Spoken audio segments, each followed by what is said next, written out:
ঈদ তো পার হয়ে গেল, কিন্তু আমার ছোট্ট মেয়েটাকে নিয়ে কেন জানি ঘুরতেই যাওয়া হলো না। সবার বাড়ি বাড়ি কিন্তু কিন্তু যাওয়া হলো, আত্মীয় বাড়ি, কিন্তু সেটা তো বড়দের স্থান। কিন্তু আমার বাচ্চা বা আপনার বাচ্চা ছোট পার্কতেই তো ভালোবাসে, তাই না? কিন্তু সেই জায়গায় তো যাওয়া হলো না। তাহলে ওদের ঈদটা কি স্বয়ংসম্পূর্ণ হলো বলুন তো? আসসালামু আলাইকুম, কেমন আছেন সবাই? আলহামদুলিল্লাহ, আমি অনেক ভালো আছি। আপনারা যে যেখানে আছেন নিশ্চয়ই ভালো আছেন। ঈদে বড়রা তো সবাই মোটামুটি ঘোরাঘুরি করে, কিন্তু ছোট বাচ্চা যারা, তারা কিন্তু সব সময় চায় একটু পার্কে ঘোরার জন্য, একটু বেলুন বা অন্য কিছু, মানে ওরা যেরকম, আমার মেয়ে যেমন অনেক ছোট, আবার আমার ভাইপো যেমন অনেক ছোট, এরা কিন্তু চায় অন্যরকম আনন্দ। তাই ছোট বাচ্চার আনন্দ মেটাতে আজ চলে গেলাম যশোরের 8 দিন হাসপাতালে। আসলে এটা হাসপাতাল ঠিকই, মানে সব রোগের চিকিৎসাও যেমন হয়, ছোট বাচ্চারা কিন্তু মন মানসিকতা ভালো করারও একটা জায়গা আছে। অনেকেই জানে, অনেকেই জানে না। এই হাসপাতালে শুধু বড়দের রোগের চিকিৎসাই হয় না, ছোটদের মন ভালো করার দারুণ জায়গা। বিশ্বাস নয়, ভিডিওটা স্কিপ না করেন, আপনি দেখতে থাকুন, অবশ্যই বুঝতে পারবেন। তাহলে চলুন দেখা যাক মূল। আমার মেয়ে আর ভাইপোরে নিয়ে গেছিলাম এই পার্কে। দেখতেই পাচ্ছেন এরা দুই ভাই বোন তো মহা আনন্দে আছে, মানে এদের চোখ মুখ দেখলেই তো বুঝতে পারছেন, হাঁটা চলা দেখলেই যে কত আনন্দে আছে। আর ওদের আনন্দ দেখে আমাদেরই আনন্দ লাগছিল। আসলে ছোট বাচ্চা কাচ্চারা আনন্দ করলে না, আসলে সেটা দেখতে যে এত আনন্দ লাগে তা বলার বাইরে। যাক, মাশাল্লাহ বলতে কিন্তু মোটেও বলবেন না। আর যশোরের এই 8 দিন হাসপাতালটা পুলেরহাটে অবস্থিত। যারা এখনও বাচ্চা কাচ্চা নিয়ে যাননি তারা অবশ্যই একদিন যাবেন। এতটা পরিষ্কার পরিচ্ছন্ন বা এতটা গুড কোয়ালিটির হাসপাতাল খুব কমই দেখা যায়। যদিও সব প্রাইভেট হাসপাতালই পরিষ্কার পরিচ্ছন্ন থাকে, বাট এটা একটু অন্যরকম। প্রথমে জুতোটা খুলে এই যে জমা দিতে হবে। দেখুন আমার মেয়েটাও কিন্তু জুতাটা খুলে এই যে টুকটুক করে ছোট ছোট পায়ে এগিয়ে যাচ্ছে আমাদের সাথে। মানে বড়দের যেটা দেখা হয় সেটাই তো ছোটরা করবে, তাই না? আর যেহেতু আমার ভাইপো আগেই আসছিল, তো ওর তো সবই মুখস্থ। আর এই যে জুতোগুলো সুন্দরভাবে রেখে দিল আর টোকেনটা দিয়ে দিল। এবার যাওয়ার পালা। কিন্তু কি বলবো, এই দুটো বিচ্ছুরে নিয়ে যাওয়া যে এত কষ্ট তা ভাষায় প্রকাশ করতে পারবো না। প্রত্যেকটা লাইট নিচে এলইডি লাইটের গুঁতা মারতে মারতে, আর দেখুন সেই জায়গা পর্যন্ত যাবো তো ওরা মনে হচ্ছে এটা ওদের নিজেদের বাড়ি। এত ছোটাছুটি আর এত আনন্দ হই হুল্লা করতেছে দুইজন। আর ওরা এতটাই ছোট যে কিছু মানে বলে ওদের বোঝানো যায় না। 2 বছরের বাচ্চা কি কিছু বোঝে বলেন তো? যাই হোক, তারপরেও চেষ্টা করেছি কোনো রকম মেনটেন করে এই যে নিয়ে যাচ্ছি, কিন্তু তাদের আনন্দের কোনো সীমা নেই। আসলে ভিডিও এডিট করতে যেও না, ওদের দেখে মনটা আসলেই ভরে যাচ্ছে যে এতটা আনন্দ, মনে হচ্ছে আবার যখন বাড়ি যাব আবারও নিয়ে যাব। কিন্তু সত্যি কথা বলতে কি, সময় বা স্বল্পতার কারণে সেগুলো হয়ে ওঠে না। যাই হোক, চেষ্টা করছিলাম যথারীতি এবং যথাসাধ্য পাড়ার, ও সেটা পেরেছি বলতে পারেন। আর এর পিছনে অবদান কিন্তু আমার ভাবিরা আছে, কারণ আমার ভাবি যদি সন্ধানটা না দিত আমি কিন্তু পেতাম না। কারণ আমি জানতামই না যে হাসপাতালের ভিতরে পার্ক থাকে। বাচ্চার মন ভালো করার জন্য হাসপাতালে নিয়ে যেতে হবে, এটা তো আমি কখনো ভাবিনি।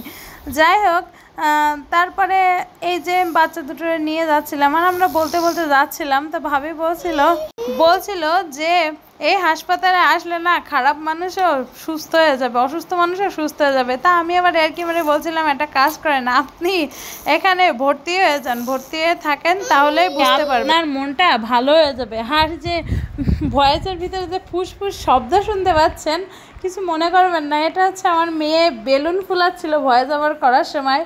কি আর করব, আটকানো তো যায় না, চিল্লাপাল্লা করতেছিল, তাই বেলুন নিয়ে বসেছে আর ও ওই বেলুন ফুলানোর চেষ্টা করছে আর ফুসফুস ফুসফুস শব্দ হচ্ছে। বাচ্চা কাচ্চা নিয়ে ভয়েস ওভার করা যে কতটা কঠিন তা যারা করে আসলে তারাই ভালো জানে।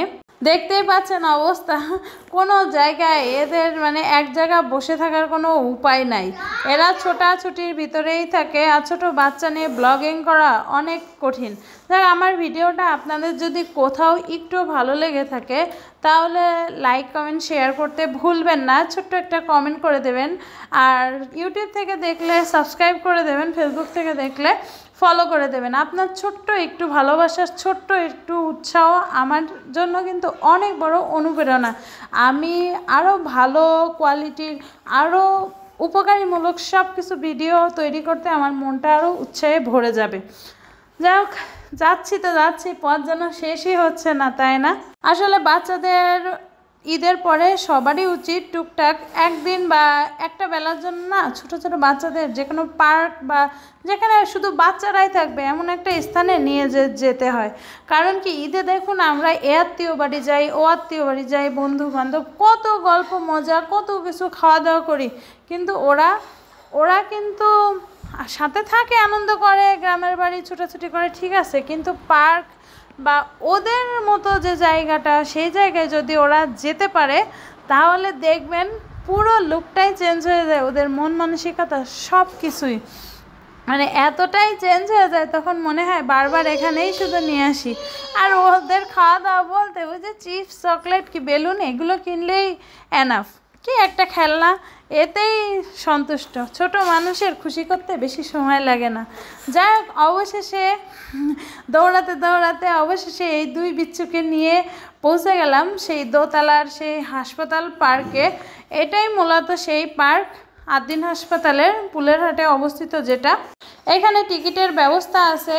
আর এতটা নিরাপত্তা, এতটা সিকিউরিটি, যে কোনো রুগী যদি ভর্তি থাকে, তার বিশেষ করে মারা যখন ডেলিভারি করতে আসে বা বাচ্চা ডেলিভারি করার জন্য আসে আর কি, সে সময় যে সাথে ছোট বাচ্চা থাকে তাকে নিয়ে কিন্তু অনেক প্যারা হয়। কিন্তু এরকম যদি হাসপাতালের ভিতরে একটা ছোট পার্ক থাকে না, তাহলে সারাদিন অনায়াসে যে কোনো একটা মানুষ তাকে নিয়ে কাটাতে পারে, এতটা কষ্ট আর হয় না। যাক, দেখতেই পাচ্ছেন চারিদিকে এত খেলনা আর এত কিছু। আমার মেয়ে তো সব ঘুরে ফিরে দেখছে যে কোথায় কি আছে, সাথে আবিদও দেখছে কোথায় কি আছে। এই যে সব কিছু, ঘোড়া থেকে শুরু করে সব কিছুই আছে। এখন এর ভিতরে ঢুকতে মাত্র 10 টাকা করে টিকিট লাগে, মানে দুইজনের 20 টাকা টিকিট। যদি গার্জিয়ান হিসেবে আপনি তাদের সাথে থাকতে চান তাহলে আপনারও 10 টাকা করে টিকিট।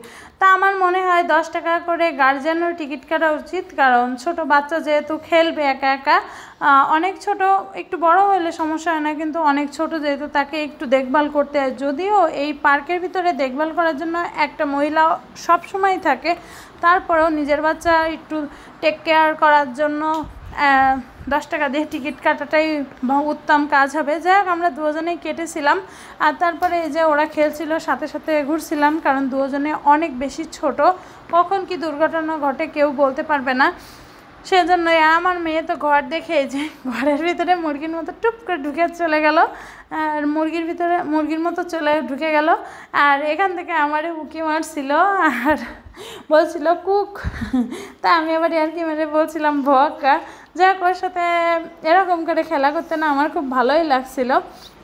আর যেহেতু এটা ছিল কিন্তু ঈদের আগের ভিডিও, যে কারণে একটু ভিড় কম, কিন্তু ঈদের পরে যদি আমি যেতাম, বিশ্বাস করেন এরকম এতটা ফাঁকা পেতাম না, কারণ এখানে আরও অনেক বাচ্চারা আছে, বেশ কয়েকজন, মনে হয় 10-15 জন বাচ্চা আছে এইখানে পার্কের ভিতর টোটাল, কিন্তু অতটা ভিড় নাই। কিন্তু ঈদের পরে যদি যেতাম তাহলে অনেক গ্যাদারিং হয়ে যেত, যে কারণে বলছিলাম, দেখেন টিকিটটা কেন আমি কাটছিলাম, ঠিক এই কারণে। এই যে আমার মেয়েটা একা একা যদিও উঠতে পারে, তারপরও বাই চান্স যদি স্লিপ করে তখন কি অবস্থা হবে, সব কিছু বিবেচনা করেই কিন্তু আমি টিকিটটা কাটছিলাম। আর যেহেতু আরও ওর বয়সের অনেক ছোট বাচ্চা আছে, সেহেতু মারামারি লাগতে সময় লাগে না বাচ্চাদের ভিতরে, এইভাবেই মারামারি, এটাই স্বাভাবিক। তা ও মূলত এই দোলনায় বা এগুলো খেলে অভ্যস্ত, যে কারণে আর কোনো সমস্যা হয় না। তারপরেও অন্য বাচ্চাদের সাথে একটু কোঅপারেট করতে হয়, একটু বোঝালে বোঝে আর কি, না হলে তো বুঝবে যে সব কিছু আমারই। আর এই ছোট্ট ঘরটা কিন্তু আমার মেয়ের খুব খুব পছন্দ হয়েছে, মানে সে এতটাই পছন্দ করেছে যে মনে হচ্ছে ঘরটা তারই। সে ওই ঘরের ভিতরে ঢুকে জানলা খুলতেছে, বন্ধ করতেছে, দরজা খুলতেছে। আর আমার ভাবি তো ছোট্ট টায়ার্ড হয়ে গেছে, তাই আর কি বসেছিল। আর আমার ভাইপো ওই পাশে গেছিল, ও অলরেডি ঘেমে গেছিলো বলে ভাবি আগে থেকেই গেঞ্জি চেঞ্জ করে আরেকটা গেঞ্জি পরাই দিছিল, কারণ যেহেতু ছোটাছুটি অনেক বেশি করে, দৌড়াদৌড়ি অনেক বেশি করে, সেই জন্যই আর কি।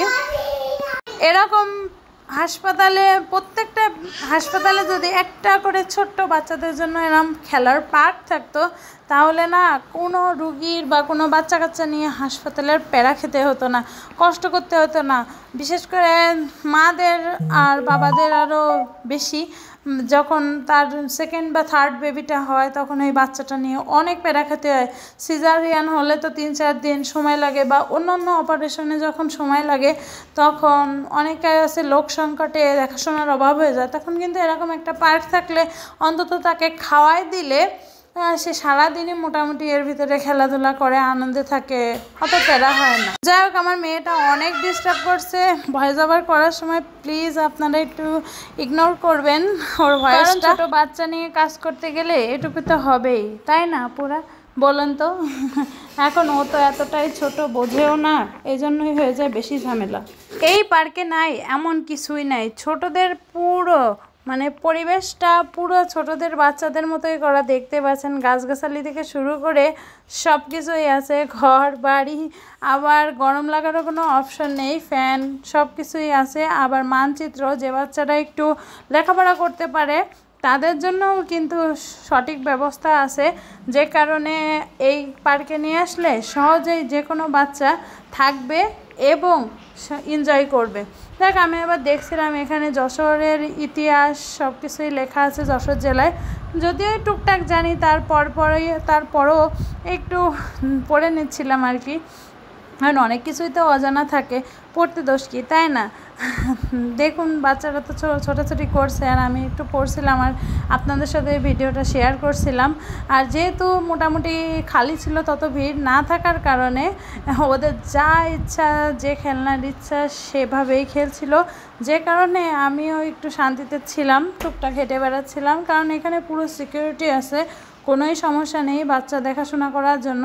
শুধু বাচ্চা একটু অতিরিক্ত চিল্লাপাল্লা না করলেই হবে, এরকম। ABCD থেকে সব অক্ষর, আরবি অক্ষর সব কিছুই আছে। তা আমার ভিডিওটা আপনাদের কাছে কেমন লাগলো প্লিজ কমেন্ট করে জানাবেন। আপনাদের সাথে বক বক করতে করতে ভিডিও শেষ পর্যায়ে পৌঁছে গিয়েছি। তা আজকের মতো আর ভিডিও লম্বা করব না, বিদায় নিচ্ছি। সবাই ভালো থাকবেন, সুস্থ থাকবেন। আল্লাহ হাফেজ।